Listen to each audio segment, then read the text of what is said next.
I'm Megan. I'm CJ. And I'm Erica. And this is the Her Podcast.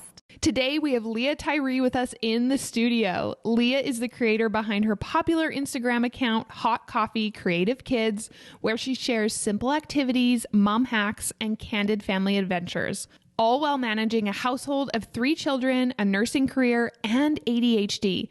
We have so many things we want to chat with Leah about, so let's get into it.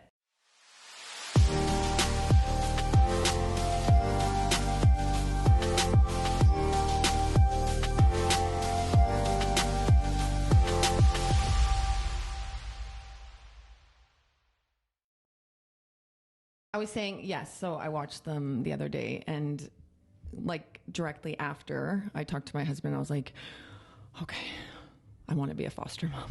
He's like, here we go, because that's just like what I do. It's like a new thing every 10 minutes, but you'd be a great foster mom. Yeah, right? No, you would. Absolutely. You would absolutely be a great I foster think mom. so. Yeah. I haven't even known you long, and I'm like, yes. Thank you. And I feel like Maddie 100%. would be like the champion of our town to be like, Yeah. we're going to make sure all the foster families like know everyone's like Oh, my connected. goodness, Everyone, yeah. like that's what she would do. Yeah. She's really amazing. Really. Yeah. Okay, so I was reading up on ADHD, and what I never realized was there's like high functioning, Yes. which I think is what my dad and my son and I are. Yeah. I think we're, and Yes. I should preface this by saying we've never had a diagnosis. We've never done testing. It is something I want to go do. But I'm like, because I was talking about it, how like lots of times boys are quite disruptive in their ADHD. Yes. And then I was like, Nate is not disruptive, like at all. Like we've never from any of the school years had a teacher, like we've never had an issue, but I interact with him and I'm like, something's going on. Yeah. And I think the biggest thing I want is to know how to help him better. Yeah. 100%. Yeah.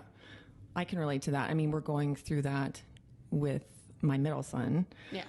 And knowing that it's probably there, but he's young, like he's 8, and also knowing there's a genetic component, very strong. So just always being aware that, you know, probably one of my kids will need help in those ways. I think the struggle is, I think everyone can relate to some of the symptoms of ADHD. Yeah. It's just how to help those behaviors that's different once you actually have a diagnosis, because, you know, everyone lacks focus on things they don't care about, right? Yes. So lacking focus, but being able to focus are two different things. So what I understand now after, you know, understanding my own diagnosis of ADHD is that it's not a lack of focus. It's an actual inability. Like there's 0% chance of focus on topics that aren't interesting to me.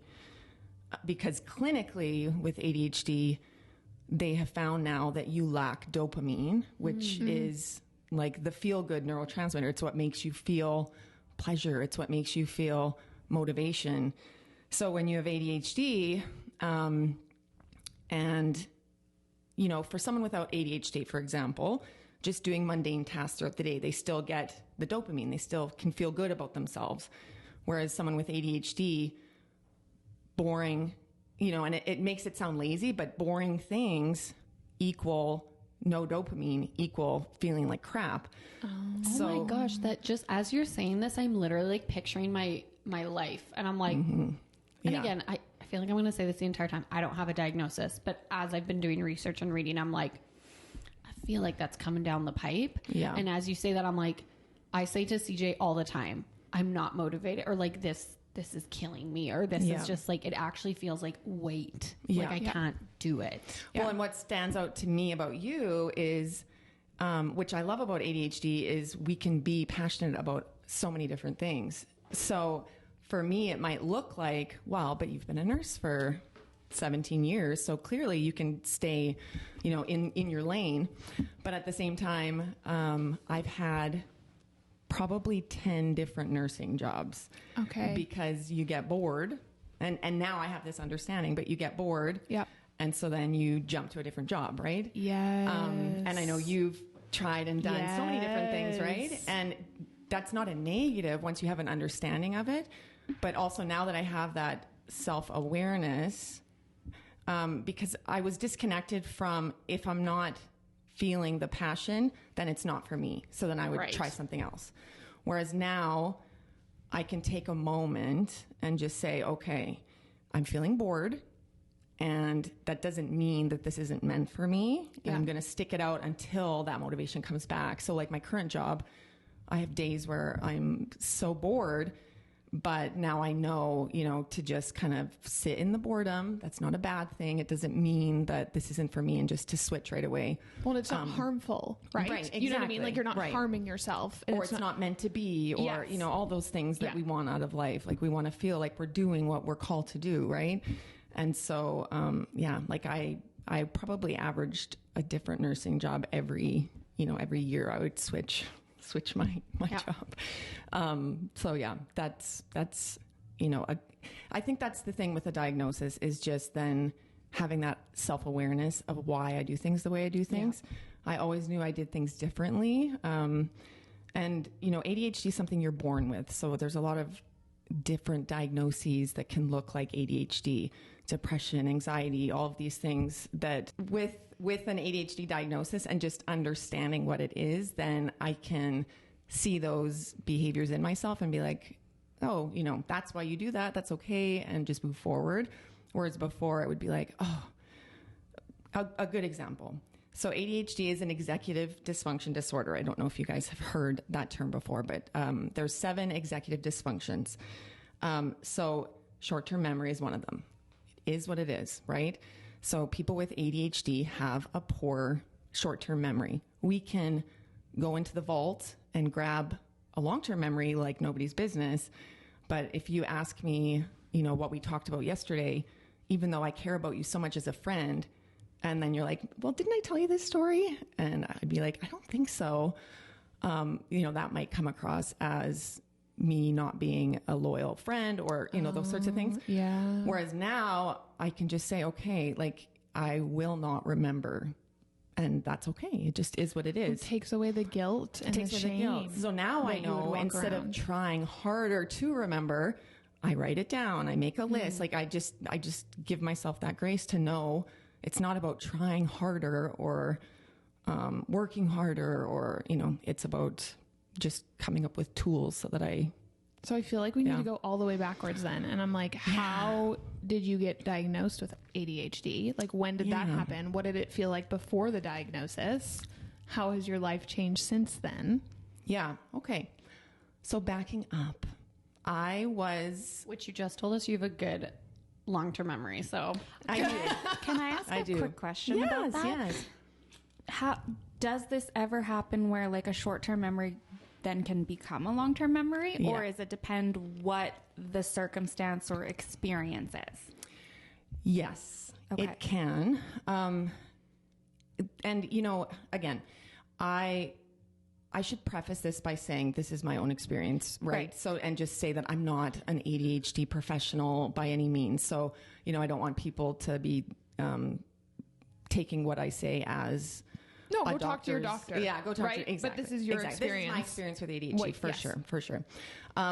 So this is going to be embarrassing, but what did you just ask me? This is perfect. Yes. This is perfect. I was just, and like, not to interrupt because we want you to start from the beginning again, but just like my brain is like, does the short-term memory ever become a long-term memory? See? Yeah. So, and the way that they term it when you look up ADHD is it's the short-term working memory. Okay. So you saw there, when I'm functioning, the memory is gone, but my recall is there. So it's in there. Okay. So when you said it, I'm like, oh, right. Yeah. Okay. And so that, that's actually a really good visual of my day-in-day life is, the things you need to be doing, and you can always look back and be like, oh, right. But they don't get done. Mm-hmm. And so, it's not like you're sitting there being like, oh, I didn't know I had to do that laundry. You're like, right, I have to do that laundry, but it just doesn't happen. Yes. Okay, I get it. And, so now I've learned, and I do remember that you said to go back. So we'll go back to when I was a child, but with the laundry, now I've learned that I won't go back and do the laundry. So if the thought comes into my head to do the laundry, it needs to happen now. So I've learned that, and that's one of my coping strategies is if a task comes into my head that needs to get done, then I need to go do it now or write it down. Those are the only two things.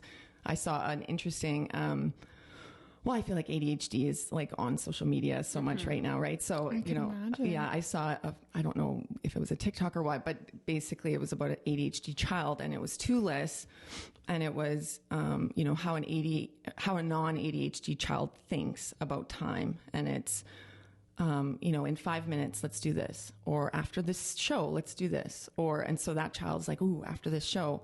Whereas an ADHD child, it's either now or not now. Yes. There's no black in between. and white. So, that's a really simple thing that a teacher, for example, can have an understanding about a child with ADHD, that is a simple adjustment they can make in their classroom for that child too, right? It's like, my son struggles if he needs to bring his math homework home. He has somewhere that he puts his homework at the end of the day. Every day they're supposed to grab that, put it in their backpack. And without fail, half the time he doesn't do that. Whereas how simple would it be if he just, after math, walked his homework to his backpack in that moment? Right. Because... not leave it till later, right? Which he won't be able to do. No. And then he comes home, and not you, because you're a mom who has ADHD and understands it, but someone else could be like, why are you not bringing your homework? This is my son. Okay, I'm sorry. I know. Does your son have ADHD as well? We suspect. Okay. We haven't gotten a formal diagnosis for a few reasons. We're kind of going down that road right now, just with conversations with the teacher. We always said, once school started being a struggle, then we would, go down that road more so. I think because I have such a strong understanding of it, I feel like I can implement the tools needed without the diagnosis at this point. But in saying that, I think a diagnosis is important at some point. And is a diagnosis going to your doctor and like walking through steps? Are there tests? Like, what does that look like? Or do you get sent to somebody else? Yeah. As far as I know, it's either a psychiatrist, which can be a really long wait time. I believe some family doctors have an ADHD certification. I don't know exactly what that looks like, but they have to be certified in that.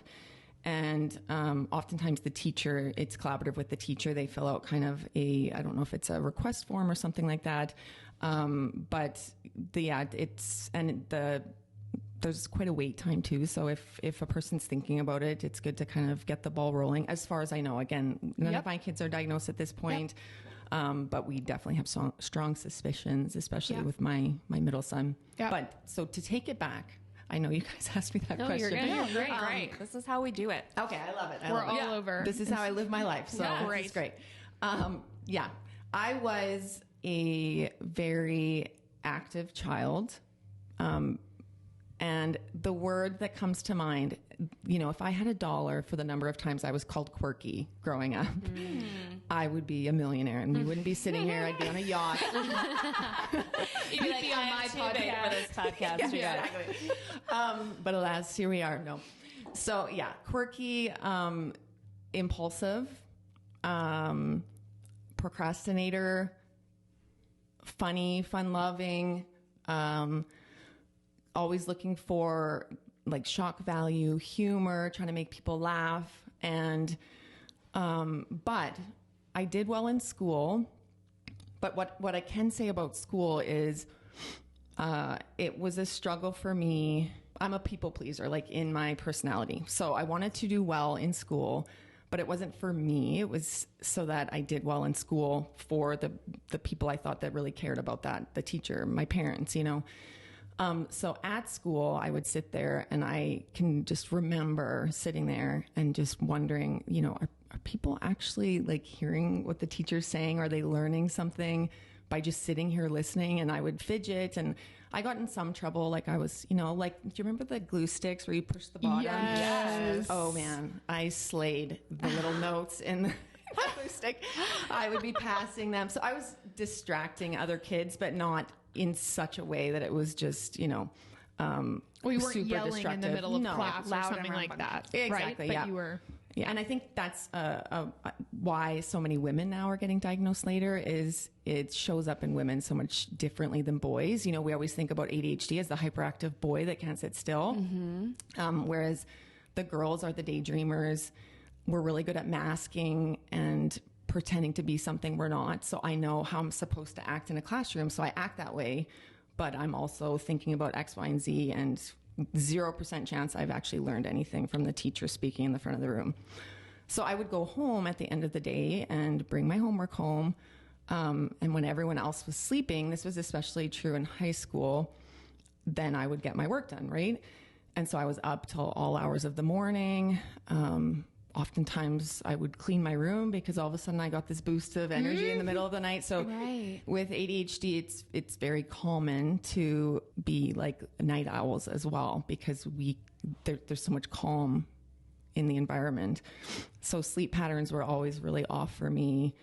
But from the outside looking in, my grades were okay. I was functioning with the other students. I was doing an okay job in school.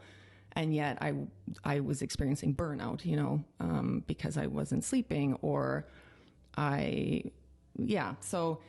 that was kind of through school. And then diagnosis actually came because a person can do that in school, right?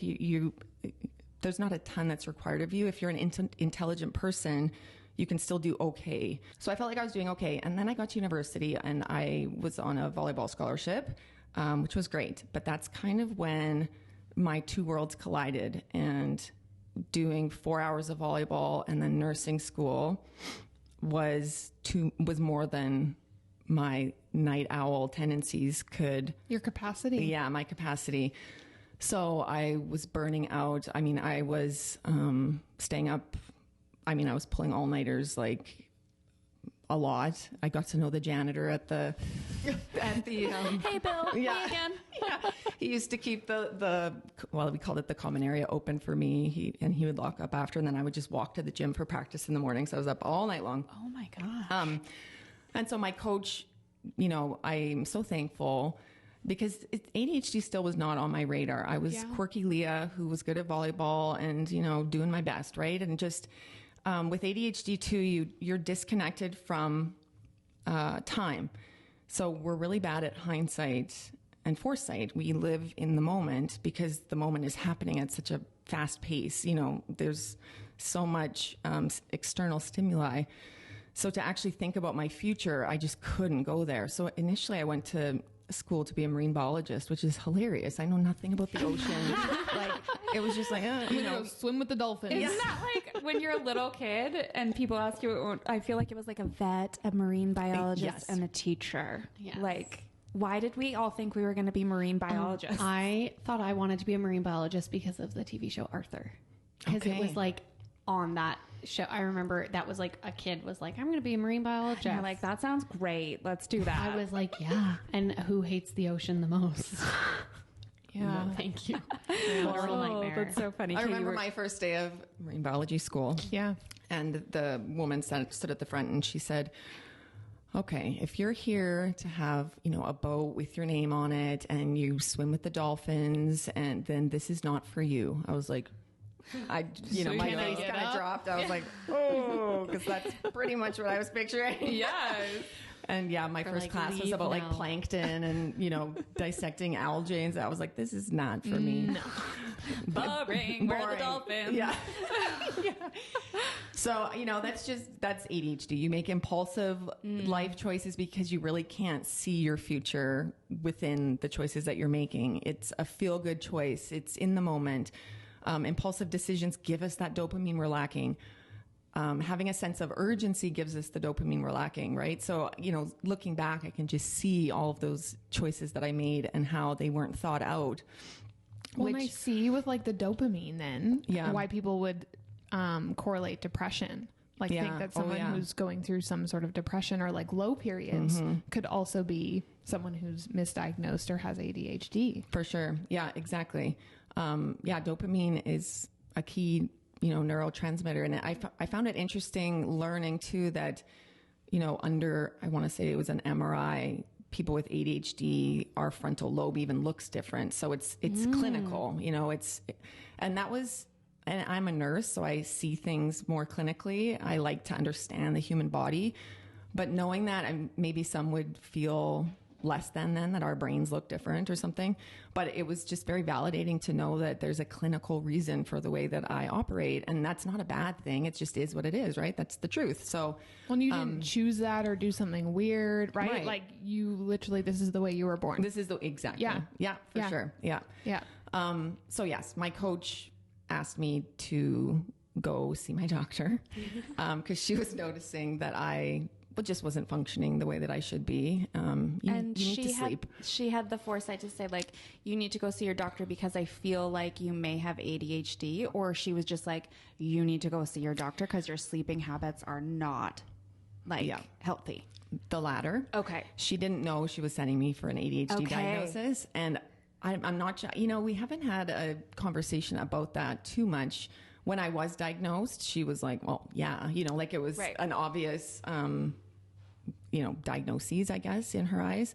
But she was sending me out of concern. I don't know maybe it was ADHD that she was thinking about it, but I think she just thought, like, do you need a sleeping pill? Do you, and not understanding that the night was where I got normal human functioning done, because it was quiet and calm and I could think because people weren't around me. Went to the doctor. It was a 3-hour assessment. Again, I was living in the States, so I don't know. I don't think that's common here based on what they're billing you by the hour down there. Yeah, that's very true. That is so true. Where were you living in the States? I was in Maine. Okay. Yeah. And I've always wanted to go to Maine. So beautiful. Oh. So beautiful. Yeah.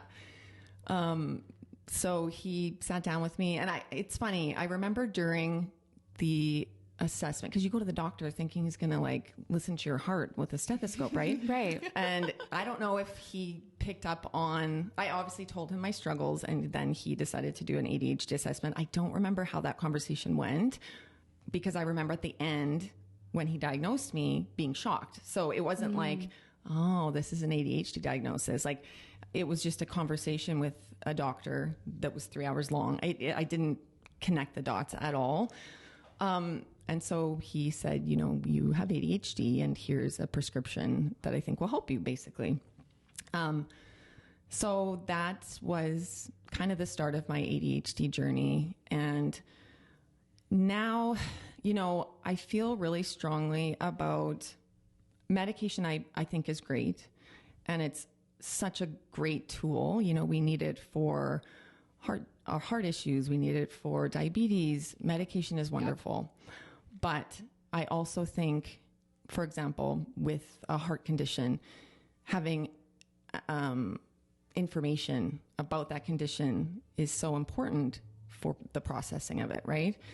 So for me, and my life was moving so fast at that time. I was playing, like I said, 4 hours of volleyball a day, trying to get through nursing school. So I grabbed that prescription and ran, right? And it changed my entire life. It's why I passed nursing school. But then the struggle was, I'm nothing without medication at the time, right? It's like, I need this to survive. Totally. Right. And so, that was all fine and dandy until, we moved back to Canada. I got married, and then we decided to start our family. And the prescription that I had, there was some conflict with, you don't want to be necessarily taking it when you're pregnant. So that was an easy choice to just stop. But then at that point, I was kind of reconfronted with the Leah that I am, right? The Leah with ADHD who can't focus. So I don't want to say identity crisis, but kind of, to where I felt like I couldn't function without this medication that now I can't take. And you're pregnant and navigating that whole thing. Mm-hmm. Well, I'm curious on what that looked like for your husband, because he would have met you when you'd been medicated, right? No, he met me. Well, he would have known me the year before. Okay. Yeah. So he wasn't like, whoa. He's like, who's this gal? Who'd I marry? Yeah. The other thing too about the medication, like, it wears off, right? So, I would take it in the morning through my hours that I really needed to focus, and then the real Leah came out. So he to play at night. Exactly. Yeah.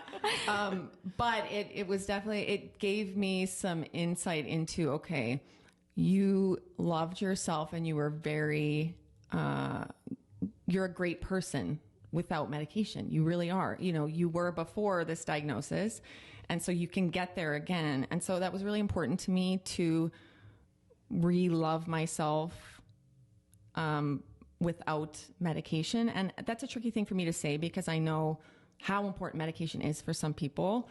But I think the chicken came before the egg. Is that how that goes? You know, that saying? Yeah. Where I think if I had had more information and more tools and more understanding when I was first diagnosed, then the medication would have been the cherry on the sundae. And it's just one of the tools. Yes. If needed. Yeah. I myself have been on anxiety medication for 10 years and I changed my life, but Yeah. I also know I need to do several other things Right. in conjunction with that. Right. Like you said, it's just one of my tools. But instead, when you were given that, it was like, okay, here's the this is going to Exactly. fix me. Yeah. And then now I'm going to be this, that, or the other. But we kind of sometimes forget, like we have to, there's other things, like just like how you said, you know, you take heart medication. It's also important to have the information. Right. It's also important to have a healthy diet. It's also Yes. important to move your body. Everything needs to work together.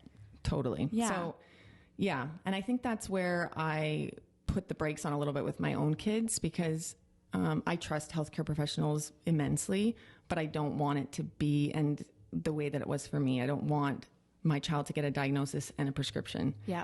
It's just really important to me for my child to understand who they are at their core and have tools in place. And then if we need that additional tool, let's go for it. Great. Right? Yeah. So yeah, that kind of started my journey. And, you know, the cool thing about ADHD is they call it, you know, an attention deficit, but you actually have this secret superpower Secret of sauce. hyperfocus. Yeah. I don't know if you guys have heard about that. Okay. Yes. But I tell think us. I like tried to explain it to them after because I think I said to you about when we were moving. Yes. And I was like, all I could do was pack boxes. Yeah. Like there was, You packed the house so fast. people would come over and be like, oh, and I was like, if there's a box, I'm going to fill it. And I remember one day walking around the house and Nick's like, what are you doing? And I was like, I need another box. And he was like, Nick, get in the box. I was literally like twitching out. And I remember telling CJ, she's just dying. I was like, I got my work done that I like needed to get done because I'm also aware that I like have obligations. But I was like, if it wasn't like I needed to do it today, I was like, it's not happening. Yeah. It was wild. And that was a wild experience.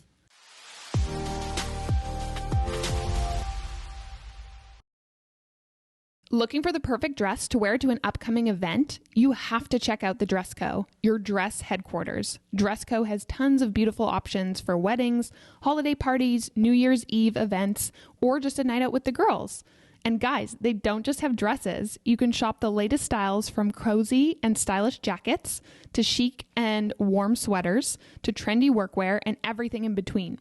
Shop them in their stunning location in downtown Saskatoon or online anytime, day or night.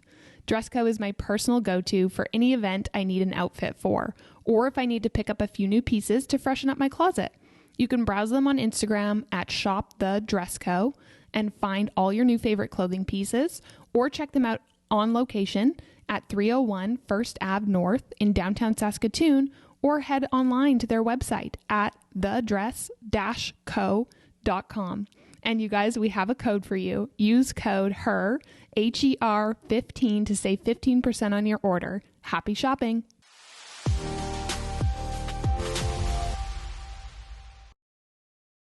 Yeah. And then after those hyper focus moments, you're kind of like, Do you dip? That happened. I'm curious, you know. When was you like, said what's dip, that mean? I thought you meant dip. I was like, let me explain that. I don't mean the dip. maybe my teeth needed some whitening. The dips. What type of dips are you talking about over there? No, but like when you go through such a hyper-focused period where you like are exerting all of this energy towards something, I'm like, do you find that there's some sort of crash or like downturn afterwards, or does that not happen? Yes.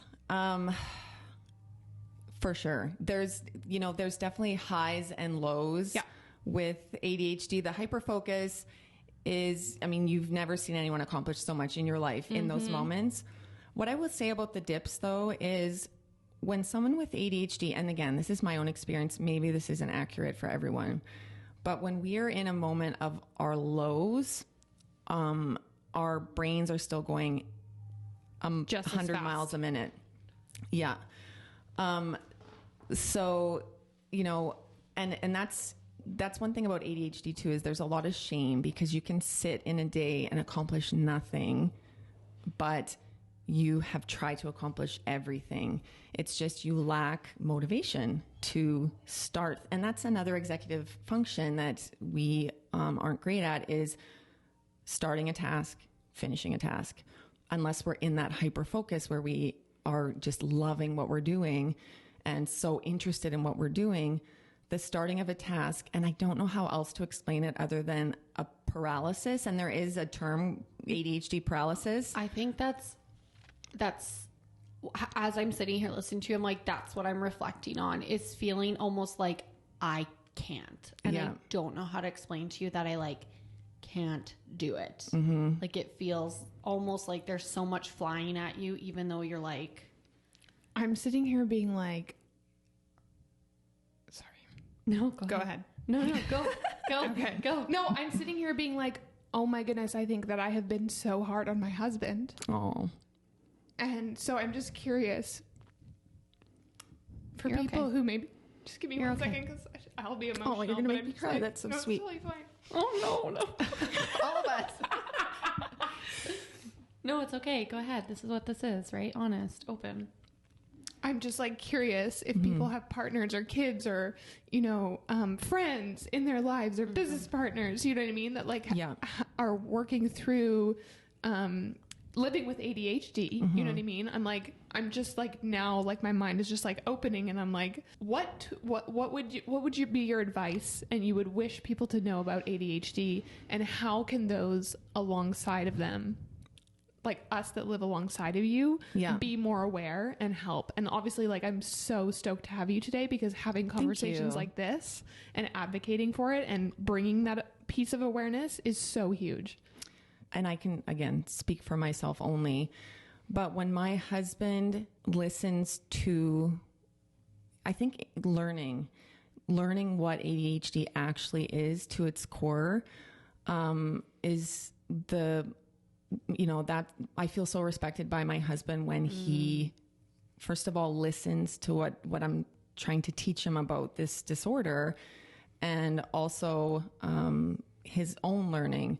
So, you know, just you today asking that question made me emotional too, because it's just people really, I think, have such a misunderstanding of what the disorder is, and that it's not a lack of effort on our part, and also the level of shame that I have felt my entire life from, because they're stupid things. And I get it. You know, I get that my husband seeing me run back into the house 8 times before I actually leave in the vehicle looks ridiculous. And so my coping strategy is to laugh at myself, and I can do that. And so I'm always making myself out to look like an idiot, right? Hey, friend, you're in good company over here. Yeah. I'm like, I'm going to make fun of myself first. Yeah. So no one else can. And my husband knows me so well now and knows my struggles that he just smiles and carries on with his strengths and helps me when he can. He doesn't shame me either. Those things just happen in our day often, and he doesn't comment on them because I'm already hard enough on myself.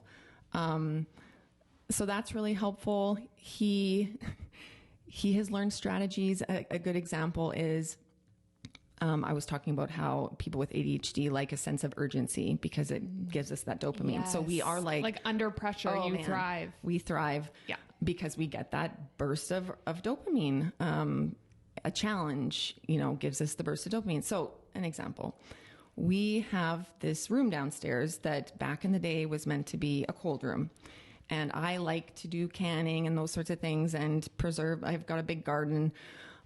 So I wanted to use it as the cold room it was intended for, but it needed a exterior door on it to insulate.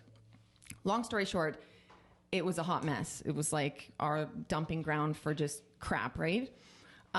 So my husband asked me to clean out the stuff that I had in there. Yeah. And I was like, yes, very motivated. I want this to be my cold room. I'm excited to get this stuff out of there. Wasn't happening. He knows that I like a sense of urgency. So he said, okay, the door is going on tomorrow, so we need to get the cold room done. And like, just boom, that thing. So my mind is just like... So, and we just talked about it yesterday because I was talking about ADHD and just saying, but honey, like I've come up with these tools now and I think I'm good at getting things accomplished now without a sense of urgency. I was like the cold room. I was like, I got that done. He's like, yes. I used my strategy. Yes. He's like, but do you remember what I told you the day that you got it done? I said the door is going on tomorrow. I was like, oh, you beautiful man. Yeah. So he knows my struggles. That's amazing. I think that's the main thing is just knowing, and it didn't happen overnight. No. Like you guys haven't been married super long either, so just you're learning. But I think she's been married 10 years. How old are you? You look so young. I know. Fresh. That's what everyone glowy. says. I knew. I was like, Leah's going to be like, what? 10 What years? the 10 heck? years. No, and so this is why my mind is being blown because my husband recently... I shouldn't talk about his medical history. My husband recently is just going through a process of actually talking about a diagnosis like this. And so I'm reflecting back on like just moments in our life. Like we did schooling together in the States. And I would just like be so diligent and I would get everything done super early, right? Because that's my type A. And he would wait until the last freaking moment and pump it all out. And I was like, you're stressing me out by doing that. And now in hindsight, I'm like, again, it's totally fine. Like our marriage is fantastic. And he wouldn't say this, but I'm like, I'm going to get off of this podcast and give him an apology to be like, I just understand how he's functioning more now. I'm like thinking about, well, it's funny because obviously CJ husband and then working with me, this poor girl who's like type A. And then me in the mix. And I'm just like, my gosh. But I think about, it was actually funny because this morning I was doing something in the kitchen and Nick came in and I wish I could remember what it was, but I don't remember what he said. And he basically said, hey, he like kind of paused and he got my attention because I'm like, I need you to get my attention or I'm in one ear out the other. And he was like, hey, can you like do something differently? Like maybe he was like, can you put the glasses over here? Because I'm nervous you're going to break them if we do them over here. And he was almost like recognizing something in me and being like, too many times you're sporadic or you're like not focusing and this is like getting in the way. It wasn't glasses. I don't remember what it was, but I had to like take a second because my initial reaction is to be like, why do you think that? Right. And I was like, he's caring for me in this moment and is actually like, hey, I think You've noticed this pattern. I've noticed this pattern of behavior. So let's just like find a way to make it so it's not easier. an issue anymore. Right. Yeah. And I think too, that used to trigger me when people would treat me that way. Cause I'm like, I can do it. And especially my husband, because I get like in a tiff and I'm just like, screw you. yeah, for sure. And I get almost like, oh, am I dumb? And then it's like, no, but you struggle. There is something going on up there. But honey, oh babe. I'm just like, see, now I'm going to die because I wish I could remember. I'm like, You're one and the same. Where's that recall? You'll remember later. It'll come. It'll come at a weird moment. Yeah. ADHD is 24/7. So I can, the moments are just every day, all day. Right. And so even just yesterday, I'm just thinking with the example that you just said, Erica, was my son asked me for a cup of milk. So simple. Right. So I took out the milk and I put it on the counter. But as I put it on the counter, I noticed that the bread that I had made the day before hardened in the sink, like a little bit of the dough, which when that stuff hardens, you guys, you really got to give it the elbow grease. Thick. Like flour, water, glue. Yes. So then I started scrubbing it. And as I was scrubbing it, the bowls in the sink were in my way. So I was putting them up on the counter and my husband could just see what was, and my son in the meantime was standing there like, Where's my milk, Mom? I'd like my milk. And, so my husband very kindly, he could have gotten the milk, which great, but like I was doing it, right? I was doing it. He just went into the dishwasher and like put a blue cup in front of me to like, That recall. Yeah. And then I was like, right. And I'm just thinking about this now, but it's just those moments every day, all day, and they get exhausting. And you can imagine the shame then. Like, what a stupid thing. It's so easy to get the milk and just finish the stinking task, right? And so when your life is just made up of those moments, you just feel the shame.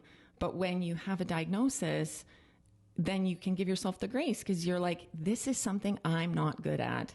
And it's not an excuse, you know, but it's an explanation.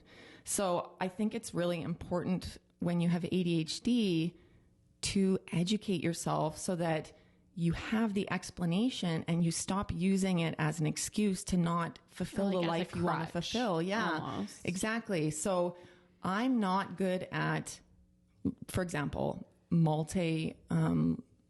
like if you give me a task that has multiple steps, I will remember step 1 and I'll nail it.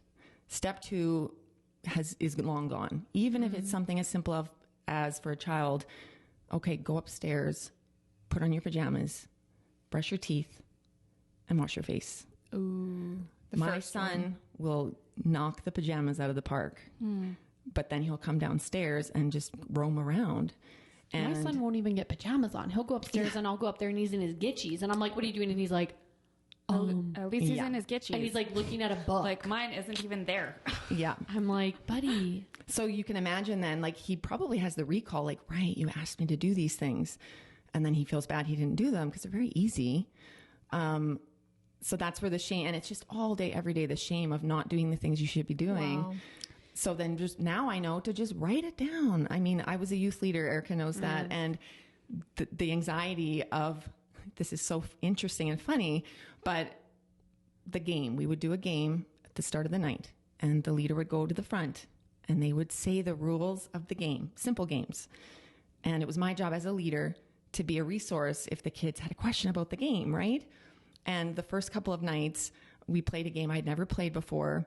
And one of the kids came up and they're like, hey, so what do we do next? And I'm like, oh gosh, I don't know. So I started bringing like a little pad of paper and a pen and it felt silly, but I just know so. You're so kind. When I was a youth leader, I was like, you better listen up because I'm not going to be able to remember this. I'd be like, don't come over here and ask me. I'm so curious, Leah, because you just spoke about giving yourself the grace and, you know, moving through that shame. How long did it take you to get to that space where you were like, oh, I can allow myself grace now? Yeah. I mean, it's still a struggle. And I have moments where I just get so frustrated, you know, but I think it was the diving back into my diagnosis and really learning what it was. Then I had the explanations then, right? I had a reason why I acted the way I acted.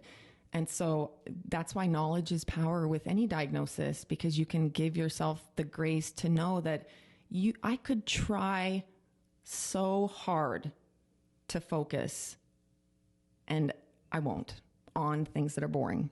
And so, just knowing that, so I think, when I was first diagnosed and being medicated, I mean, I think the shame was at an all-time high because now on top of it, not only do I have this issue, but I also am nothing without medication. So it was really diving back in, and that would have been, it started with my pregnancy with my daughter. And also just wanting to be a good mom, right? Yeah.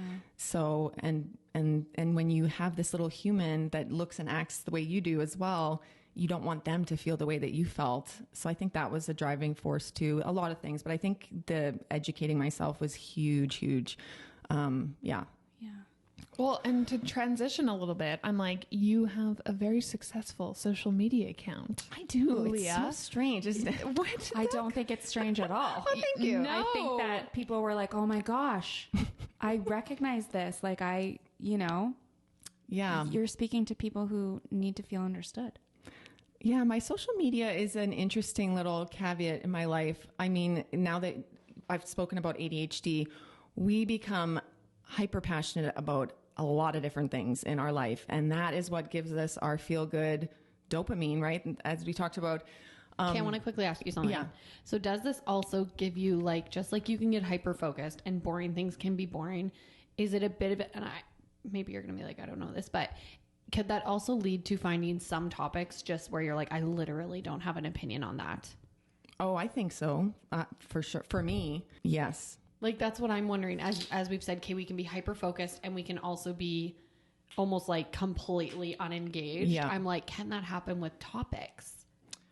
I believe so because, and like sometimes Nick talks, I love Nick, but sometimes he'll talk to me about something and I will straight up be like, and I'll communicate with him and I'll be like, I have zero opinion on this. And he'll be like, are you sure? And I'm the most opinionated person in the world. So I'm like, if I'm communicating. But is it a boring topic to you? Is that what it is? As I Leah think describes sometimes it? I just. Like something you're uninterested in? I don't know. Like, I think it's like, yeah, maybe. Or maybe I feel very passionate about, I don't know. I just was like wondering. I was like thinking about like social issues or politics or like these things in our lives that I'm like, I can tell I'm like hyper focused on this. And I think this is like so important in my life. And then I'll meet someone who thinks something else is super important. And I'll be like, no opinion on that. Anyway, I was just curious. yeah, I know. I'd have to look up again, but so there's 7 executive functions that people with ADHD struggle with. And one of them is along those lines, and it's, what is it called? Where you can be flexible in your thought process. We're typically not good at that in certain areas.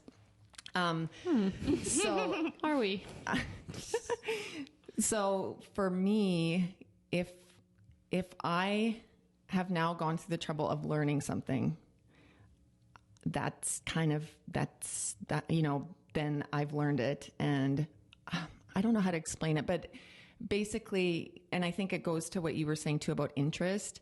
If I am not interested in something and have had trouble learning about that topic, I won't have hardly any opinion about it, which I think is valid, right? Yeah. And I also think like I don't have ADHD and there's topics where I'm like, take it or I don't care. Yeah. You know? Yes. So I think that's part of the human experience to a certain extent too. Yeah, totally. But I think we live in this social media world where we feel like we need to have an opinion on everything. Right? But we don't. Yeah. Yeah. Yeah. And I think too, I mean, back to my social media as well. Yeah. It's kind of funny. And that's another fun thing about ADHD is often we make decisions. We're impulsive because that's another key ADHD thing. We can make a decision without actually thinking it through, which can be dangerous for some people. You can be impulsive in a dangerous way. So, that's one thing to consider when you're getting a diagnosis. It's validating to know why a child, for instance, might be making these impulse decisions. But for me, a lot of the best decisions I've made in my life have been very impulsive because I didn't sit down and really do the pro and con list. I just kind of fly by the seat of my pants. And that's my social media account. I was struggling with my son and I'm not, it looks now, and I've hyper focused now on kids learning because my son and I was just getting upset with him all day long. And he could not play by himself to save his life. And I was just disciplining him, and it was just negative all day, every day. And this would have been when he was 2.5, 3. I mean, pretty little still. He was stubborn, strong-willed, all of the above. And then one day I tried doing an activity with him that was very hands-on. I'm a very hands-on person, so like that does make sense. But my firstborn is so independent, so I never had to set anything up for her, for example. So then a light bulb went off for me, and my son and I connected. We sat together. He played in this bin of rice while we communicated, and he played for an hour, and it just blew my mind that this kid who could not sit still to save his life was sitting down talking about his feelings while he was having a sensory experience with rice. And so then I did as we ADHDers do, and I hyper-focused on learning all about that. Wow. And connecting with my son, Ooh, I'm getting a little emotional. That's okay. But we really struggled, and it just kind of changed our relationship. So I impulsively threw away all of our toys that were closed-ended. I don't know if you guys know that term, but for example, like a Superman figurine. Okay. Can only be a Superman figurine. Okay. He already has a personality. He already is who he is. Whereas a character with no face and just a very generic character can be anything that the child wants, right? And I just noticed that open-ended toys, as they're called in kind of that world, were helping my son create his own play experiences instead of like these one and done toys. So yeah, got rid of all the toys and also started doing a daily activity with him just so we had that time to connect instead of me just chasing him around all day, getting upset with him, which it felt like was our first 3 years. And I just kind of hyper focused on that, got rid of all of our toys. You know, the account, I think because it was at the start of COVID, parents were looking for things to do at home with their kids in lockdown. So it kind of took off in that way. Wow. And it ended up being such a blessing for us because then these, toy companies were wanting to reach out to me. And so I could restock my playroom with open-ended toys that were actually benefiting us. And yeah, it kind of just took me on this strange journey that, I don't have any sort of background in early childhood development, but I just love my son. And, that's kind of where that started, and it's become what it is today. So, And your thought process was, I'm going to share this because people need stuff to do. Yeah. Or was it just like, Or to like document your journey, like for you? Yeah, I've thought about this. Yeah. And because it was so impulsive, it was like I followed one account that also shared activities.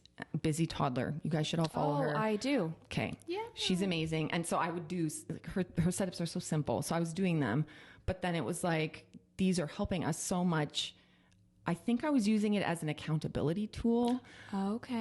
At the time, to where if I share the activity and I've told people that I'm going to be sharing activities, then I have to keep sharing activities. And social media is a great source of dopamine for us ADHDers. It can be dangerous, and that's why Erica. My mind and probably Erica. Because I wanted to ask, and we are kind of coming to our time here, and I have a few things I want you to talk about, but I'm like, I was curious on electronics with ADHDers. Yeah.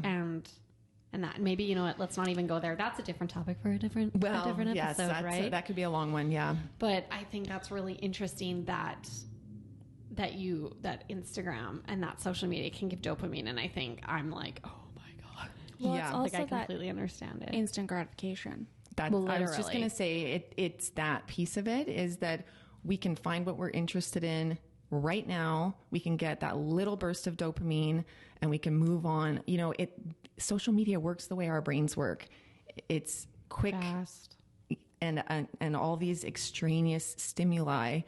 But in understanding that, it's so dangerous for kids if they don't have boundaries, in my opinion, especially a child with ADHD, because it's so easy for us to sit and I think everyone can relate to this on social media, just kill a day scrolling, right? We call it getting sucked into the scroll hole. Yes. Scroll hole. So, I have no shame in just saying, like, I struggle with, time boundaries for social media. And I think because I have that awareness, then I make sure to, have constraints on the amount of time I spend on my phone. With a child, they don't have that understanding and processing. So if they just have a 24/7 access, of course they're going to go for that quick fix, especially an ADHD child, before they're going to do anything hard or productive. Wow. So, a common ADHD tool is a lock box to actually lock your phone in a box with yeah. Can it be pink? Girl, One we can day a find week. you a pink one. Nick's gonna be like, I put your phone. He won't even tell me where the lockbox I is. was just going to say. He had that. Yeah. Well, and the way they work, just, you could look it up on Amazon. I've thought about getting one. Okay. Is you set a time and you literally can't get in it. My fear like would a be if there bog was an of your brain. emergency, though. Like, my fear would be, what if you have an emergency? I think someone else has the code. I know okay, there's, okay, I mean, okay. I don't have one, but I do think I get it. Like I understand. Because the other thing Probably too, what I need to do is just hide it because my potential ADHD brain will just forget where I put it. you will, yeah, 100%. That's Nick though. All the time I'm like, where's my phone? Okay, I want to quickly, two things. I want you to share the massage room story. This is a good one. This is Probably just a funny sidebar. This is just a sidebar, but it's one of my most favoriteest things I ever heard Leah tell me, and I feel like our listeners will love it. So They I want deserve you to know. Yeah. I'm excited. Bring it on. I got a lot of these stories. Leah's coming back, you guys, for sure. Yeah. So, okay. Self-care isn't something I'm great at. I had never been for a massage before. How old were you? Sorry. This would have been, it was a wedding present. So I was married when I was, I think 23. So 23, first massage. And my cousin bought me a massage. Great. That sounds awesome, right? So but I was kind of trying to think through what, like, are you naked? Which I don't, I'm a nurse. I see naked people way too often. But I just wanted to know kind of what to expect, right? So I think I asked my sister, someone, do you get naked or like what? And they're like, well, usually they give you the option, but yeah, I would say it's better with your clothes off, because then you're not dealing with bra straps and stuff. I was like, okay. So I went to the masseuse. She was a very quiet, timid personality, and the vibe was right. The music was going, the lights were dimmed, and there was a blanket laying on a table. And she said, you can leave your underwear on or take them off, and just crawl up on the bed. Okay. So clothes come off as they do because clothes come off, and I'm like, okay, I'm not naked in front of people very often, but like, who cares? It's a massage. And, so I lay on the table just naked. And she comes in, no words are spoken. And I just feel like her peeling this blanket out from under my naked body to then cover me with. So she's like, because she's timid, she's just rather than being like, And instead of being like, get under the blanket, Yeah, Leah just just butt naked, Great. laying there. Can you imagine? So I'm like, shifting my body so she can slowly peel Are this you blanket. face up or face I was down? face down. she's like doing the worm. Yeah, exactly. I was She said nothing to She you? said nothing, and I know I said like a sidebar comment. I would have said like, "Oh, well, that's awkward," knowing me. But Oh my God. it was a weird start to the massage. And then so peeled it and like kind of got hooked on my big size 11 feet and like had to pull it and then like cover my naked butt with it, and then proceeded with the massage. But I'm like, Promise say you- something, Like, I Just acknowledge, like either come in and be like, "Hey, I need you to get under the blanket and walk out," or be like, "Hey, I'm going to take the blanket from underneath." You just say it. Oh my gosh. Or like even to be like, oh, no problem. Let me just get, it's your job to be like, oh, no worries, right? Yeah. Like, let's just, you might be Have warmer you this way. gone for a massage since? No, I haven't. But I would like I'm embarrassed. I don't get embarrassed very easily, and I appreciate that now I have a funny story to tell. So I would go again. Me and booking appointments is a whole nother ADHD Okay. issue. But have not been back. I just like, and believe it or not, Leah has a couple stories that are similar to I do. So I we'll have do. to have her back. That's Yes. hilarious. We want to kind of like finish up this amazing conversation with you. We like to ask our guests to share something. It could be like a resource or a book or something you love or obsessed with, or that you're just like, I feel like I want to tell people. We were wondering if you have anything you can share with our Okay. audience. Oh, well, can just chips be one? No. Yes. What flavor? What flavor? What brand? I'm boring. I'm a plain chips gal. Me Like too. Lay's. Plain Lay's. I would That's Ripple my or husband. no Ripple. It depends. I gotta actually have the like Ripple because Yes. I eat a strange amount of chips. So I would say chips is my food favorite. And then, on the ADHD topic, I love the I Have ADHD podcast. If any of you out there are just, wondering or struggling, she has a very real way of speaking about ADHD. She has it herself. And yeah, she's a wealth of knowledge. So that's a podcast that I enjoy listening to. That's a great resource. So Yeah. good. I love that. We're all going to go listen to it. Can you tell our listeners where they can find you to connect with you? Well, as far as social media is concerned, I have the account that we spoke about, Hot Coffee Creative Kids. And I share kids' activities and kind of the resources that we use in our home for playing. Speak about ADHD a little bit in there. We get outside all the time. Yeah, so that's where you can find me. That's amazing. And we'll link it in the show notes for you guys as well. Yeah. Thank you, Leah, for joining us today. Thanks for having me. This was so fun. Thank you so much. Please loved come it. back. Thank you. I hope my voice comes across as sexy as, I was saying, podcast voices, it's like something about the microphone. I know. So we'll see. It's like you put on a little extra personality when you have these headphones on, I think. Yeah, I love it. Yeah. Have a great day, guys. Thanks. Thank you, everyone, for joining us on this episode of the Her Podcast. If you want to follow along with us, you can find us on Instagram and TikTok at its.her.podcast. We can't wait to see you there. Bye. Adios.